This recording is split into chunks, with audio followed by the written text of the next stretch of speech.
This morning on Oregon News, a massive protest on International Women's Day, new haircuts for both fashion and spreading awareness, the first ever execution by firing squad in South Carolina, a new leader of Canada's Liberal Party going into the general election.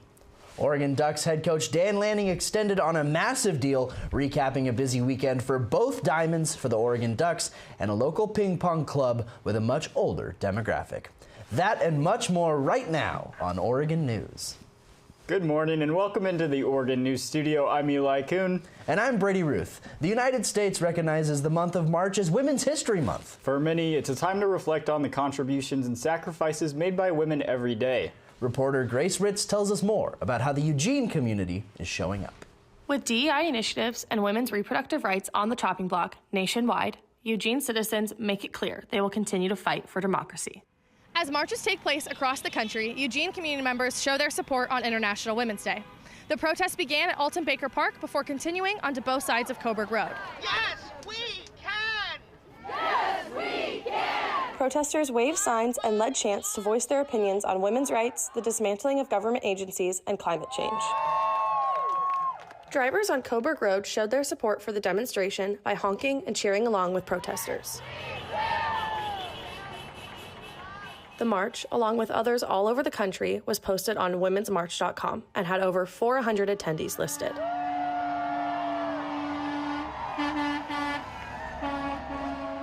Ashanti Lee, a participant in the protest, grew up marching with her parents and wants the same for her children. We are most passionate about making sure that we uphold what the women before us have brought to our world, and making sure that my children who I brought with me also get to have that, and to show them how to show up and fight for the rights for everybody, for safe space, for love for everybody, and that hate doesn't win. The best way I know how to do that is to show up. The reason I was here is because I wanted to support the people in this place. Grace Ritz, Oregon News. An Oregon program is building more than just structures, it's building futures. Team Oregon Build is introducing middle and high school students to in-demand trades like construction and engineering, all while tackling critical community challenges. Students construct emergency shelters and even transitional housing units to support local communities facing housing issues. Students cry all the time. And, part of Team Oregon Build is bringing students out to the community partner that receives the completed unit. So often these students will take a field trip and they'll go out to these unhoused communities, these villages where their build lands, and they'll get to meet the resident who is now residing within their completed unit. Team Oregon Build has been named the Workforce Program of the Year. The program will be recognized at the National Association of Workforce Development Professionals annual conference in May. Big changes are coming for families in the Bethel School District. Clear Lake Elementary is set to close at the end of this school year. The decision comes after years of declining enrollment, rising costs, and a growing budget deficit. Over the past decade, the district's enrollment has dropped by about 700 students, with more than half of that loss occurring since the start of the pandemic. As a result, the school board voted to close Clear Lake, redrawing boundaries and reassigning students to other schools. Staffing adjustments and slightly larger class sizes are also expected across the district, but the building won't sit empty for long. The district plans to transform Clear Lake into a community center, providing a space for local programs and resources. The annual Home and Garden Show is a great way for the Eugene community to connect with contractors, designers, and businesses. The entrance fee is $5 at the door, or if you don't want to pay, you can bring 3 cans of food to donate. It's just really everything for your home, and it doesn't matter if you want to spend $500 or $50,000 or $500,000. You will get ideas here. Whether it's changing out hardware on cabinetry, talking to an interior designer, getting some color ideas. So you don't have to have giant projects to come out to the home show and get inspired. The event took place over 3 days and showcased more than 200 vendors. This year marks its 45th anniversary. Eugene locals are going bald for a good cause. Oregon News reporter Renee Steinhoff tells us how one organization is shaving heads and saving lives.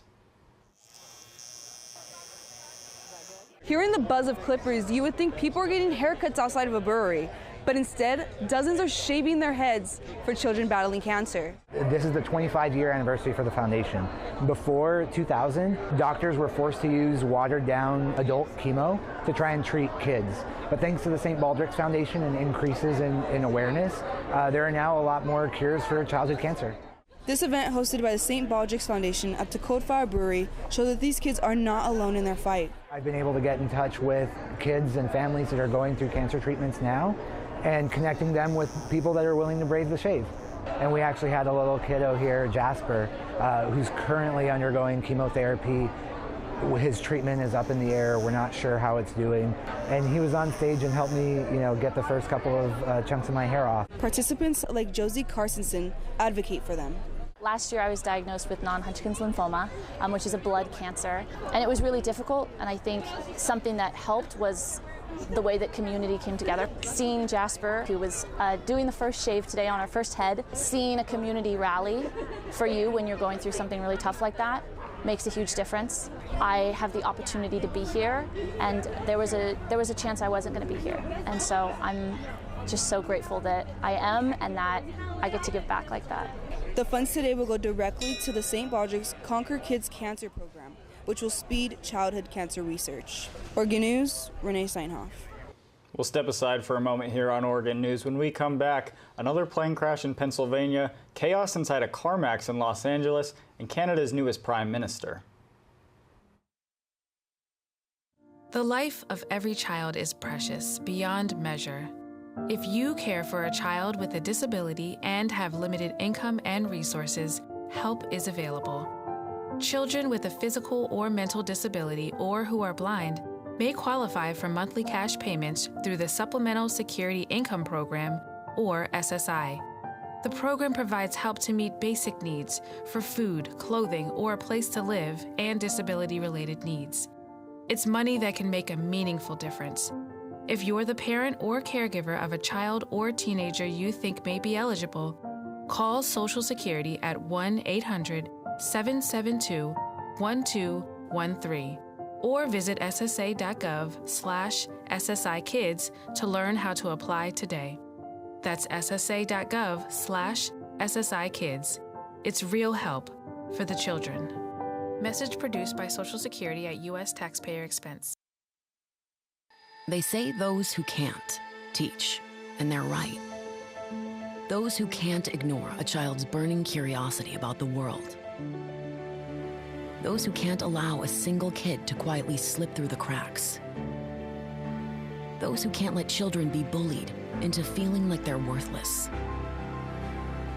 Those who can't allow the great works of literature to collect dust. Those who can't leave history in the past. Those who can't sit idly by when there's a calling to do something that's much more than a job.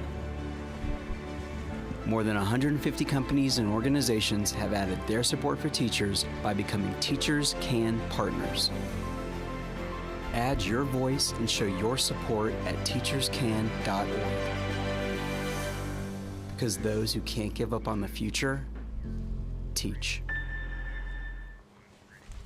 Welcome back to our last edition of Oregon News for this winter term. This past Friday, Brad Keith Sigmund became the first man in the state of South Carolina to be executed by firing squad. The 67-year-old felon was found guilty of 2 counts of murder and 1 count of burglary in 2002. After his girlfriend at the time, Rebecca Barbear, ended their relationship, Sigmund broke into her parents' home and beat them to death with a baseball bat. Sigmund went on the run and was apprehended in Tennessee after an 11-day manhunt. Days later, he was sentenced to death for the 2 murders and 30 years in prison for the burglary. On Friday, his sentence was carried out via firing squad, the first in the U.S. since 2010. His lawyer, Gerald King, said that Sigmund opted for the firing squad due to concerns with previous lethal injection executions going wrong in South Carolina.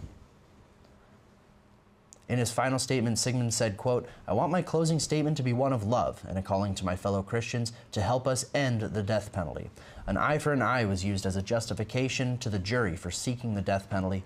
At that time, I was too ignorant to know how wrong that was."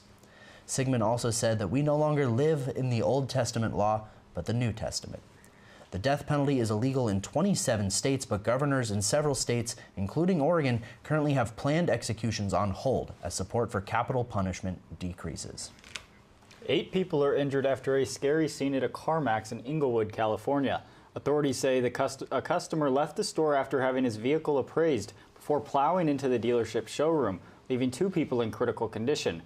The incident was captured this Saturday on cell phone footage and shared across social media. Come on.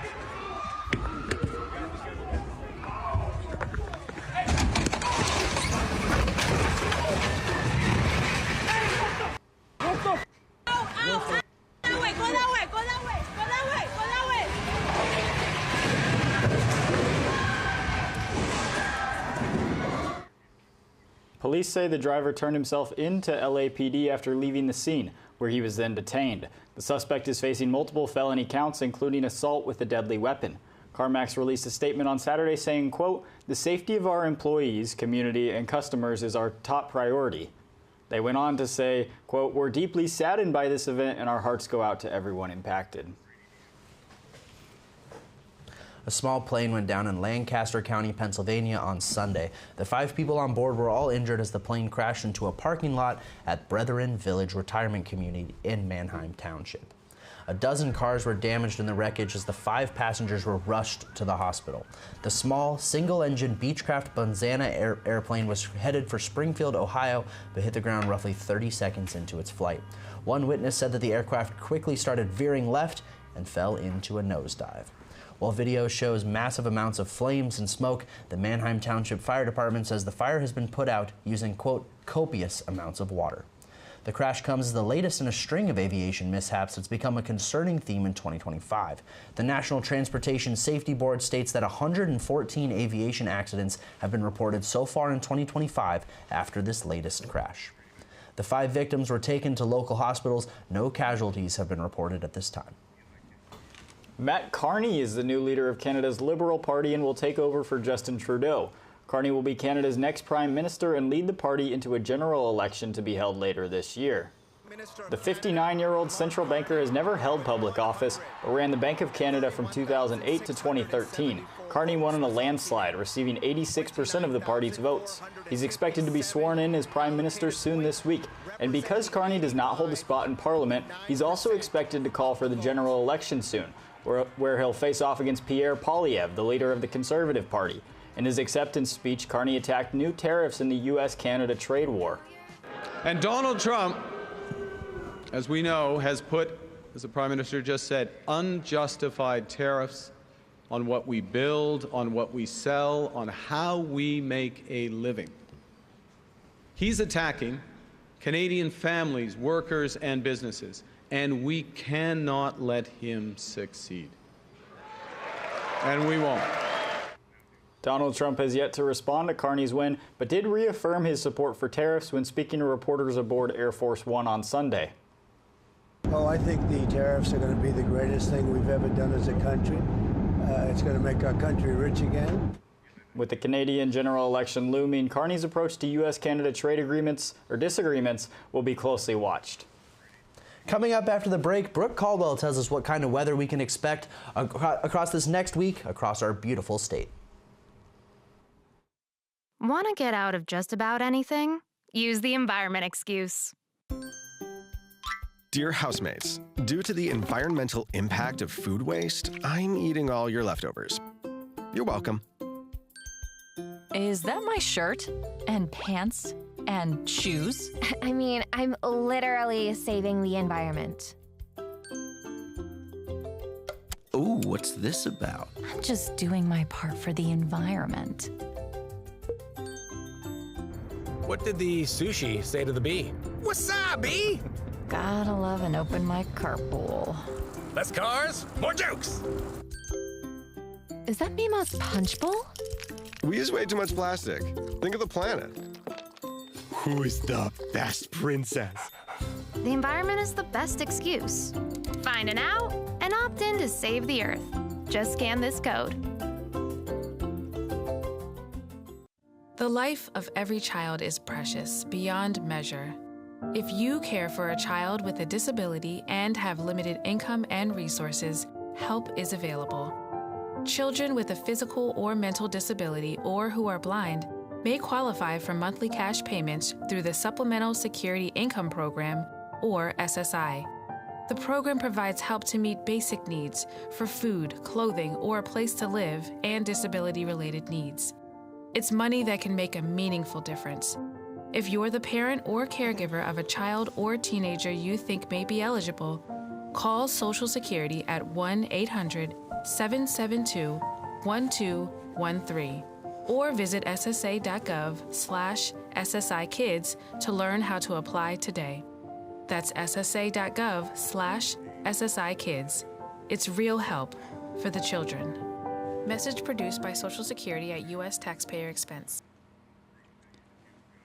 Hello, and welcome back to Oregon News. I'm Brooke Caldwell, here to take you through the ups and downs of this week's weather report. Starting off with Eugene, this week you can expect rain, and even more rain. Be sure to keep a raincoat or umbrella on hand and do your best to stay dry out there. Monday and Tuesday, so we'll see highs in the lower 50s, and then temperatures will drop into the lower 40s. Wednesday and Thursday will be bringing back the chill, with highs in the upper 40s and the lows dipping down into the mid-30s. Be sure to keep an eye on Thursday as well, as there is a potential for thunderstorms. Wrapping up the week with Friday, Saturday, and Sunday, the rain continues on. We'll see temperatures hover in the high 40s to mid-50s, with the lows staying pretty consistent in the lower 40s. But if you don't want to spend the whole week getting rained on, let's head on over to Bend, where you can get snowed on instead. Things are looking a little better over here. You can see sunshine is making an appearance throughout the week, mixed with some rain and snow. Monday and Tuesday, we'll see overcast skies with sun peeking out. Highs will be in the lower 50s, and then things will get down all the way to 32 on Monday and 42 on Tuesday. Wednesday through Friday, we'll see some snow mixed with a bit of rain. Once again, the sun breaking through the clouds on Thursday and Friday. Things will certainly be getting chillier, so be sure to bundle up in preparation. High temps will average in the low to mid 40s, and in the evening will drop all the way down into the 20s. Wrapping up the week, we see the return of rain on Saturday and Sunday, with highs in the mid 40s and lows in the lower 30s. But if you're not in the mood for snow, head on over to Florence, where you can have more rain. This time with the added bonus of sand, a lovely souvenir that you'll be finding in your shoes for weeks. Things are looking pretty consistent over here, just a small bit of sunshine on Monday and Thursday. Temps throughout the weeks will have a high of 50 with a small dip into the upper 40s, lows hovering around the lower 40s and upper 30s. Moving back inland, then up to Corvallis, where rain continues in full force. Monday will just be overcast, but the rest of the week, rain will be coming in strong. Temps are once again pretty steady. Highs throughout the weeks hovering in the low 50s and high 40s, while the lows jump between the upper 30s and low 40s. Next up is Salem. We see things are looking pretty similar to Corvallis. Rain all across the board except for a small break on Tuesday. High temps will be consistent in the low 50s with a small dip into the 40s on Friday. Lows will be staying in the lower 40s, briefly getting into the 30s. And then lastly, we have Portland. If you think you'll escape the rain there, think again. The sun will make a brief appearance on Monday, but then the rest of the week will be full of rain. Truly no escaping it this week. Highs will mainly be in the lower 50s this week, reaching all the way up to 55 on Sunday. Lows will be hovering around the low to mid 40s with a small dip down to 35 on Thursday. The weather may not look the best this week, but going out there and have some fun anyways. Splash in those puddles. Coming up right after the break, Olivia Cleary has your weekly sports report. They say those who can't teach, and they're right. Those who can't ignore a child's burning curiosity about the world. Those who can't allow a single kid to quietly slip through the cracks. Those who can't let children be bullied into feeling like they're worthless. Those who can't allow the great works of literature to collect dust. Those who can't leave history in the past.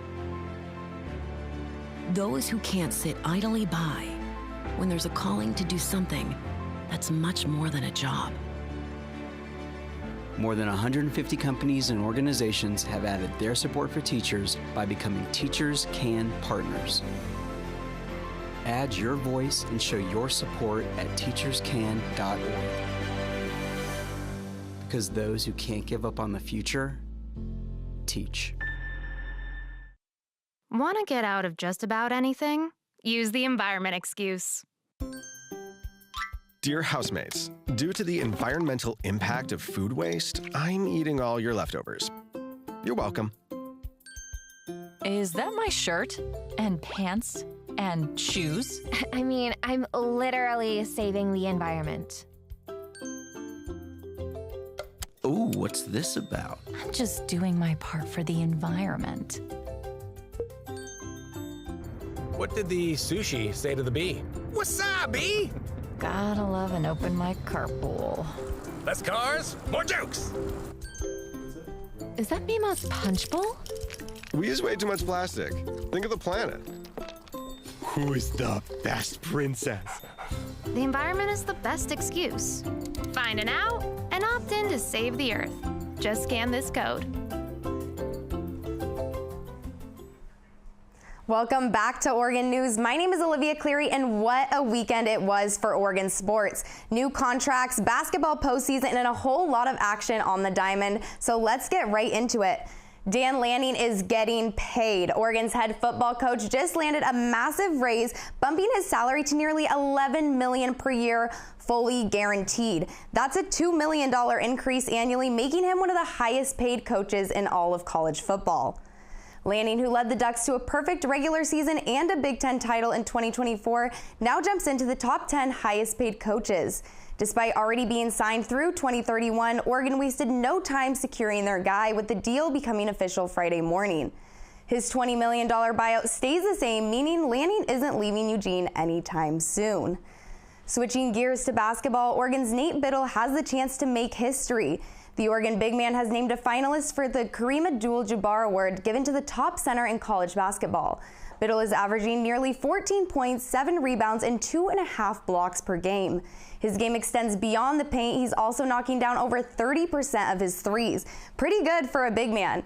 If he wins, he would be the first Duck ever to win the award, and his performance in Oregon's 80-73 overtime win over Washington only reinforced why he belongs in that top 5.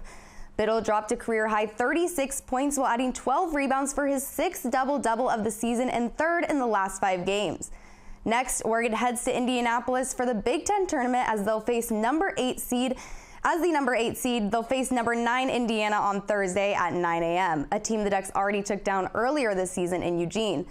The Oregon women's basketball team, on the other hand, saw their Big Ten tournament run come to an end with a 78-62 loss to Indiana. The Ducks fell behind early, trailing by 13 in the fourth quarter, and despite cutting the deficit to 5 in the third, Indiana's 11 three-pointers kept the Ducks at bay. Now the Ducks await selection Sunday to see if they'll earn a spot in the NCAA tournament. While the Oregon women's basketball team waits to see if their season continues, Oregon softball was back in action this weekend. The number 12 Oregon Ducks shut out number 8 Florida State on Friday. The Ducks are the first team to do so this season. However, Oregon's 16-game winning streak ended Saturday with a 5-2 loss to Oregon State. The Beavers broke a late tie with 3 runs in the 6th inning. Despite Saturday's loss, the Ducks bounced back on Sunday with a 1-0 win over Florida State, closing out the weekend strong at James Sanders Stadium. As softball had things down at home, Oregon baseball was busy sweeping USC on the road. The number 10 ranked Ducks secured their 2nd sweep of the season with a 3-game series victory over USC. The Ducks closed out the series on Sunday, winning 5-3 after late-inning contributions from outfielder Mason DeVille, shortstop Maddox Maloney, and pitcher Ryan Featherston. With the win, Oregon moves to 14-2 overall and 3-0 in Big Ten play, becoming the only team with an undefeated conference record. On both diamonds, true freshmen are stepping up and making an impact. Reporter Cameron Salinas has more. 2 Oregon freshmen are making their marks on the diamond this year, earning Big Ten honors for their stand-up performances. Baseball's Berkeley Maybies and softball's Riley McCoy are proving that experience is just a number, helping their team stay ranked among the nation's best. Oregon baseball has been rolling, now ranked 10th in the country with a 14-2 record and an 11-game winning streak. A big part of that success, freshman catcher Berkeley Maybies, who recently made history as Oregon's first Big Ten freshman of the week. Maybies delivered in the Ducks series win over Rhode Island, hitting .444 with a 1.278 OPS and driving in 8 runs. In that Sunday's 15-2 victory, he had 6 RBI, including his first career home run, a grand slam that broke the game open.